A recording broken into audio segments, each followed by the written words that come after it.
Mitchell sat in the back seat of the black SUV, motionless, as rain streaked down the windows like the city itself was weeping for something long buried. His phone buzzed in his hand, emails, board alerts, shareholder anxieties, all white noise. What consumed him wasn't the balance sheet or this month's losses. It was the driver's voice. 30 minutes ago.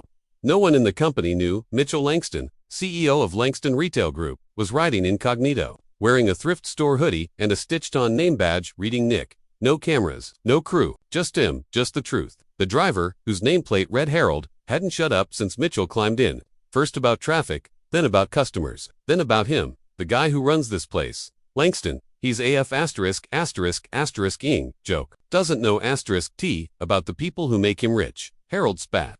Cracking sunflower seeds and tossing shells into a used coffee cup. Bet he's never even stepped foot in a damn stockroom. But hey, long as the logo's clean and the TV ads make suburban moms cry, he thinks he's a goddamn hero. Mitchell didn't flinch, didn't blink, just listened. Then came the question. Not a rant, not a complaint. A question so jagged it carved through Mitchell's ribs and lodged somewhere inside his memory. A question no board member, no HR executive, no headline had ever asked. Has anyone ever wondered? Harold said, his voice suddenly lower, strangely reverent. Why the last guy in your seat disappeared after that night on I-90. There was no laughter, no irony, just silence thick enough to drown in. Mitchell stared at the back of Harold's head, at the outline of a man who seemed to know more than he should. No one had ever connected him to Garrett Holt, the last CEO. Officially, Garrett resigned, citing exhaustion. Unofficially, Garrett vanished 6 years ago, to the day, and Harold hadn't looked in the mirror once, hadn't met Mitchell's eyes in the rearview, almost like he knew who was really sitting back there. The SUV slowed at a red light. A little girl stood on the corner, holding her mother's hand. She turned suddenly, looked directly at Mitchell, through the glass, and smiled. A small, knowing smile, one that felt far too old for her age. Then her lips moved. One word, no sound. Garrett. Mitchell's heart stopped. The light turned green. They drove on. Inside the car. The air grew heavy, like the past was sitting beside him, exhaling cold into his spine. The SUV's Bluetooth screen flickered for a second. Glitched music had been playing. It cut out. Then a voice, not from Harold. Not from the radio, from the system itself, hollow and warped by static, but familiar. Don't let him take you to the house. Harold didn't react, didn't blink, just kept driving. Mitchell leaned forward, blood roaring in his ears. What house? Harold smiled in the mirror, but his eyes didn't. We're almost there. And the road ahead disappeared into fog that wasn't there seconds ago. The fog wrapped around the vehicle, like it had been waiting for them, not rolling in from the road, not drifting from the hills, just there. Sudden and suffocating, as if someone had pulled a white sheet over the world. Mitchell leaned forward, squinting through the windshield, but there was nothing, no road, no signs, just a glowing whiteness that shimmered around the edges, pulsing gently, like breath. Harold didn't slow down. Where is this? Mitchell's voice cracked as he spoke, but Harold didn't respond. Instead, a sound rose quiet, crawling from the speakers. Not music, not static. It was a recording. A woman's voice, uneven, fragile, greater than he sees it when it's foggy. That's when it comes. He doesn't know yet, but he will. The recording clicked off. Mitchell reached toward the dashboard, stabbing at the screen, but it was frozen, locked in a shimmer of ghosted pixels. His heart thundered against his ribs. Stop. The car, he said, louder now. Harold, stop the goddamn car. But the driver didn't even twitch. Then the GPS, which hadn't been active the entire drive, whispered a route. Turn left in 50 feet. There was no road, just white. Mitchell's hands clenched into fists on his knees. He wanted to shout, to slam a fist into the seat, to claw his way out of this hallucination, because that's what it was, right? It had to be. None of this was possible. A child mouthing the name of a missing man, a recording that shouldn't exist, fog that looked like it was alive. Then the SUV turned. Not because Harold touched the wheel, Mitchell watched, but because something else did. The wheel moved smoothly on its own, and Harold's hands stayed still in his lap. Mitchell's mouth went dry. Where are we going? Harold finally turned his head, just slightly, as if it took him effort. To where the recordings are made. Mitchell's thoughts flashed back to the board meeting 3 weeks ago when a vote passed without his say-so. When the CFO, Beth, looked at him like she knew something he didn't. Her voice in the hallway after hushed, panicked, greater than he doesn't remember the pilot program. They said he wouldn't. Jesus Christ. Mitch, you shouldn't have gone to the cabin alone. He hadn't remembered that moment until now, and now he didn't remember going to a cabin at all. His head pounded with a sudden, pulsing ache. Something had been taken, or buried. Outside, the fog broke like a curtain pulling back, revealing a building in the middle of nowhere. Gray, windowless, and flat like a research facility, or something that had no business existing without coordinates. SUV came to a stop. Harold's voice was suddenly different, no longer aggressive but tired. Hollow. I'm not allowed. Past the fence. You are. Mitchell turned to look at him. Why me? Harold didn't meet his eyes. Because you made it in. The car door unlocked with a mechanical hiss. He stepped out. The gravel crunched beneath his shoes. But the air was silent, too silent. No wind, no birds, no distant hum of the city. Just the building and the sound of his own breath.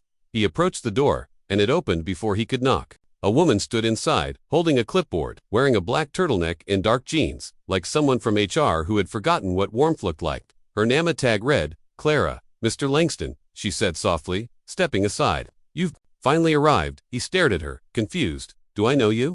Clara's eyes held something to calm. You used to. Not all of you, but enough. Inside was nothing like the outside suggested. It wasn't a facility. It was furnished like a replica of someone's home. 50-0 wallpaper, low amber lighting, a rotary phone on the wall. Mitchell turned slowly, taking it in. The living room, the staircase, the hall.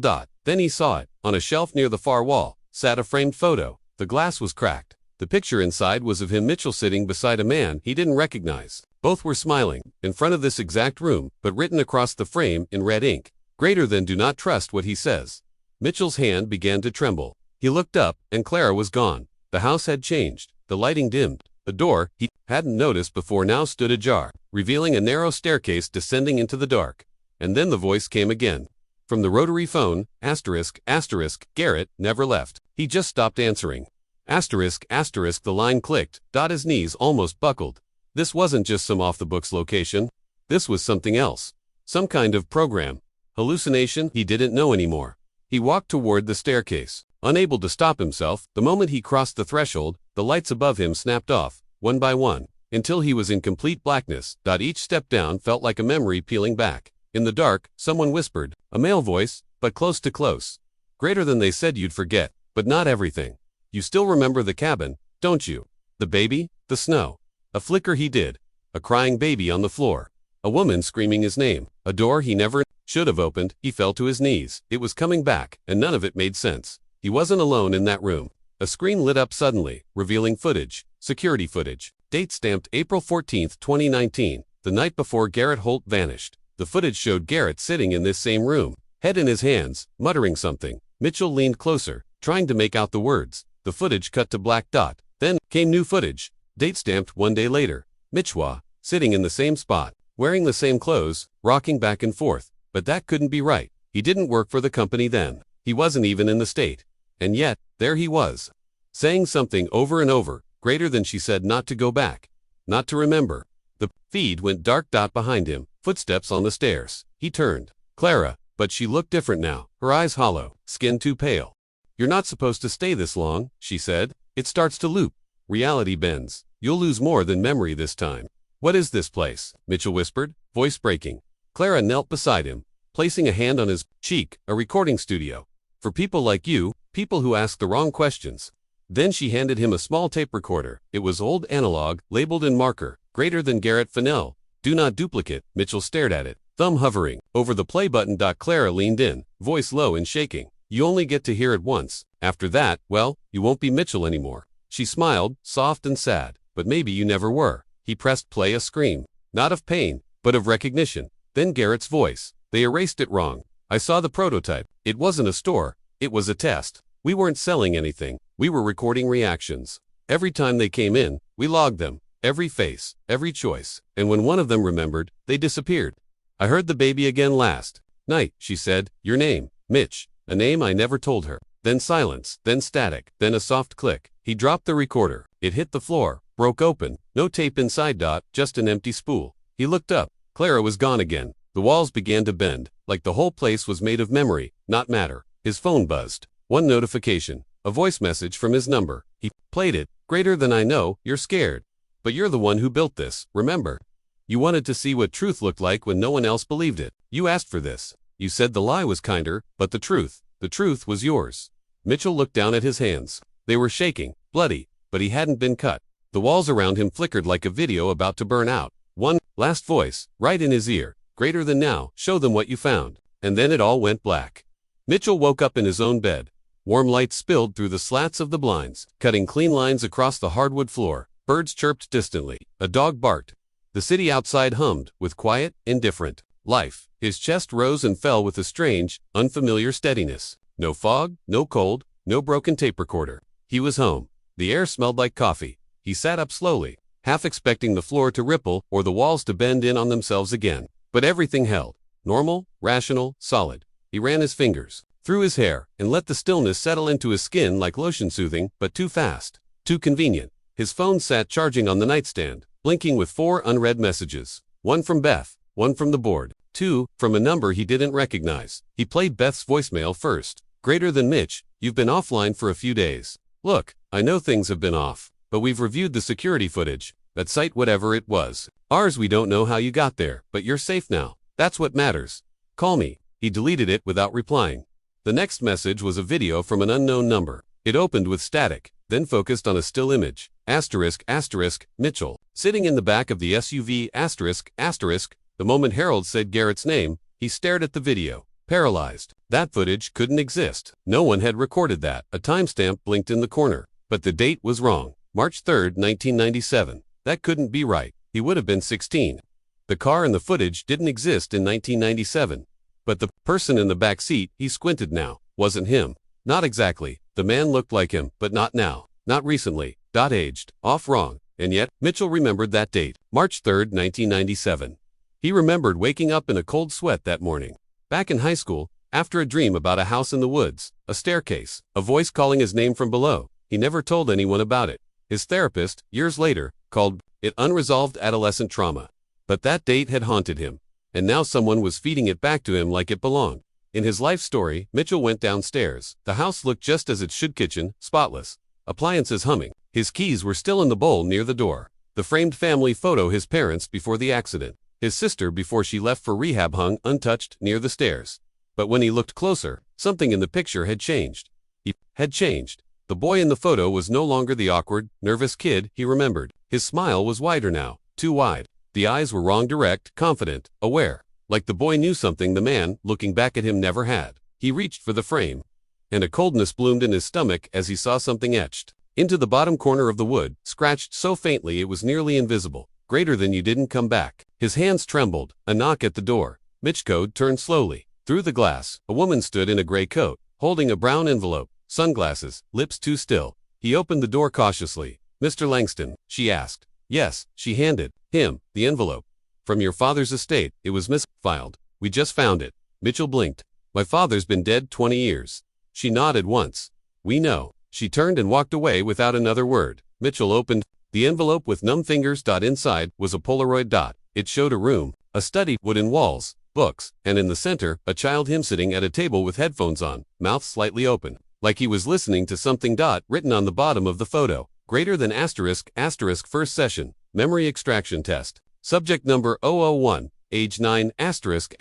He dropped the photo. Suddenly, everything tilted. Bat memories came rushing back, not like recollection, but like flooding. A red door in the basement. A hallway of mirrors. Someone holding his hand, whispering, "Don't say your name out loud down here, or you'll stay." The SUV wasn't the beginning. It was the loop closing. This wasn't the first time he'd heard Garrett's name. He had given Garrett his name, in a test, in a facility his father helped build. Mitchell stumbled backward and hit the wall. His breath caught in his throat. There had never been an undercover trip. That was the story he fed himself every time the loop began. A false narrative. The driver, Harold, he was never a real employee. He was a handler, a safeguard. The fog wasn't weather. It was a controlled veil. A mechanism. Clara wasn't HR. She was the failsafe. The tapes weren't warnings. They were reminders. His phone rang again. Same number. No caller ID. He answered. A child's voice, soft and close, came through. "Greater than, do you remember the room where they took your name away?" His chest constricted. He couldn't breathe. "Why are you doing this to me?" he whispered. The voice paused. "Because you asked us to, Mitchell. Because you said forgetting was safer." Click. His body felt cold, wet, like he'd been pulled from deep water. He looked down and realized he was no longer in his home. He was standing barefoot in a dim hallway, lined with yellow wallpaper, the same wallpaper from the house in the facility, but it was older now, rotten, moldy. A red light blinked at the end of the hall. A door stood open. Inside, a single television played, static, but beneath it, a voice barely audible. He stepped inside. The smell hit him first. Dust, copper, something ancient. The screen shifted. It showed surveillance footage of him. Years of it, walking through offices, stores, meetings, but in every clip, a different version of him. Hairstyles, clothing, slight changes, and in the reflection of every window, the same face watching. Always just behind him. He reached for the remote. It didn't work. The screen kept playing. Then, one final clip, a child again. In a room, headphones on, whispering into a tape recorder. Greater than they said, if I forget the truth, I get to live. They said, if I remember, they'll come back. The boy looked up, straight at the camera. Straight at him, greater than, but I don't think they ever left. The screen shut off. The lights cut, and a hand touched his shoulder. He turned, heart in his throat, but there was no one there. Only the faint sound of breathing. Every story he'd told himself about the company, about Garrett, about his life wasn't real. They were installations, layers, designed by something he had once been part of, maybe even built. The real mystery wasn't what happened to Garrett, or where the tapes came from. The real question had always been, what did Mitchell do that made them need to erase him so many times? From the corner of the room, an old reel-to-reel recorder began to spin. His own voice came through.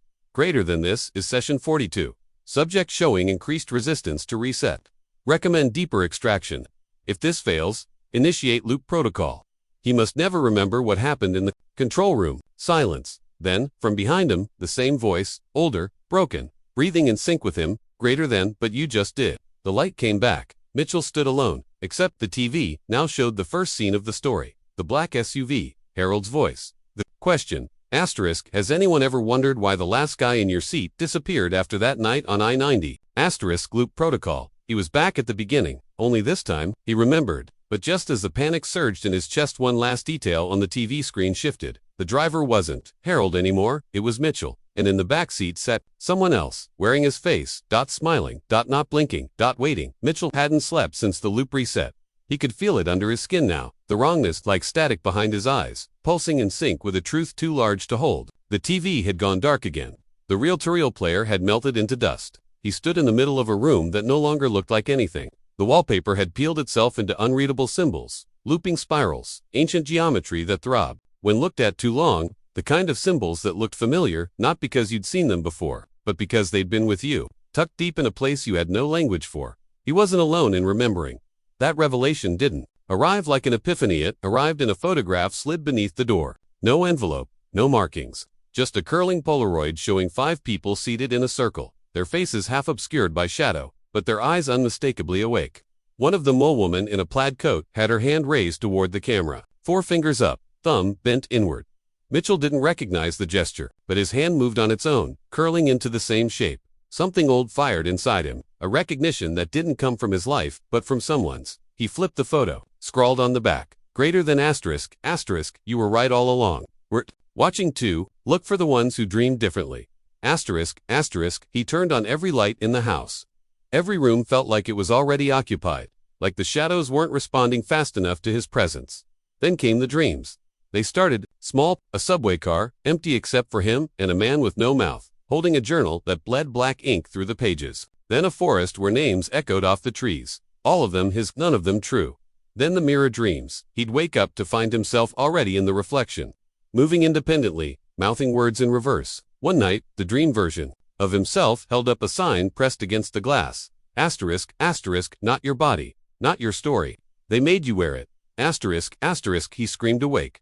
The next day, at a corner cafe, a stranger dropped a matchbook onto his table without stopping. Inside, written in tiny cramped handwriting, found footage from 20 years ago. Archive 14. Ask for Elias. He didn't know who Elias was, but the name felt like a bruise. That night, Mitchell found the footage in an online archive, buried under layers of locked links and redirect pages, a digital labyrinth that made no sense to anyone who hadn't been trained to navigate it. He didn't remember how he knew the path, but each click felt less like searching and more like remembering. The footage was grainy. Time-stamped May 19, 2005. The camera was hidden, its angle tilted from inside a vent. The room, concrete, windowless, a desk with 5 chairs. One person was seated at the head only visible from the shoulders down. They were interviewing a boy, young, pale, shaking. Mitchell or someone who looked like him. His voice was different, younger, but filled with something heavy. Greater than I didn't make it up. I saw the symbols. I remember the voice behind the glass. It said my name before I ever told it. And when I asked what it wanted, it said, to finish what you started. The person behind the desk didn't respond. The boy leaned forward. There were others. I wasn't the only one. We drew the same dream. 5 of us. The same hallway, the red door, the stairwell that never ended. The screen flickered. Cut to static. Mitchell rewound. Froze the image of the boy's drawing as he held it up. It was the same symbol from the photo. 4 fingers up. Thumb bent. He had no memory of being that child. But his handwriting had not changed. He went back to the cafe the next morning. Waited after 2 hours. Someone slid into the booth across from him. A woman in her 40s, hair tied back, eyes sunken from years of sleep deprivation. She said nothing for a long time. Then she reached into her coat and slid over a small, cloth-bound journal. Elias said, "If you showed up, I was supposed to give you this. He said you wouldn't believe me unless you read it in your own hand." Mitchell opened it. Page after page of his handwriting, except it wasn't anything he remembered writing. Field notes, maps, hypotheses, mentions of the watcher, loop fractures, and asterisk subject duplication errors. Asterisk 1 entry stopped him cold. Greater than the original Mitchell died in 2002, during Trial 5. I've been inhabiting his role ever since. My job is to remember when he forgets. But they're learning how to isolate even that. He looked up. "What is this?" The woman shook her head. "We're all placeholders. You think you're the first Mitchell to wake up like this? You're not even the third. They've been running this loop since '97. Every time one of you breaks through, the story resets. Sometimes you're a driver. Sometimes you're the CEO. But the observers, we never forget, because we're the ones they couldn't fully wipe." The air between them went heavy. "What are you observing?" he asked. She blinked, then looked toward the cafe window. Mitchell followed her gaze. Across the street, inside a blacked-out van, a shape moved. No driver, no passengers. Just a pulse of light from inside, timed with his own heartbeat. His phone vibrated. A text, unknown number. "Greater than you're getting too close again. Archive 14 is quarantined for a reason." Another vibration. A second message, this time from his own number. "Greater than they're rewriting you as we speak. Stop talking." He looked up. The woman was gone, just vanished. The journal lay open, pages torn cleanly from the spine. He flipped at every page, blank. Now, he stumbled outside. Across the street, the van pulled away without tires ever moving. Just slid backward into the fog. Something cracked open in his chest. The horror wasn't that he had been lied to. The horror was that he helped build the lie. On the sidewalk, scrawled in chalk, no hand visible, no child in sight, was a message. That made him freeze. "Greater than you're not crazy. They lied to you." He dropped to his knees. The city moved around him like a machine. No one looked down. No one paused. The world hadn't noticed that reality itself was fraying. Then came the dream. Again stronger, this time, a white room. A one-way mirror. Mitchell strapped to a chair. Wires in his arms. An intercom crackling. Greater than initiating identity merge. Cycle 43A. New Mitchell stepped into the room. Younger, smiling. Mitchell screamed, woke up on a subway train, alone, except for a folded newspaper on the seat beside him. Front page headline. Asterisk, Mitchell. Langston, named new CEO of Langston Group after father's sudden death. Asterisk, the photo showed him, but the eyes were someone else's. A final note scribbled in pen on the papers. "Edge, this isn't your face. Look closer." He stood, shaking, and walked to the window. The city outside was still pulsing. Still fake. The reflections in the glass weren't passengers. They were watchers. One of them raised their hand. 4 fingers, thumb bent. The train entered the tunnel. Darkness swallowed everything, and somewhere inside it, a voice whispered, not loud, not cruel, but calm. "Greater than the loop ends when they remember to." Then silence. "The story isn't over. It's beginning again. Only now, you're part of it."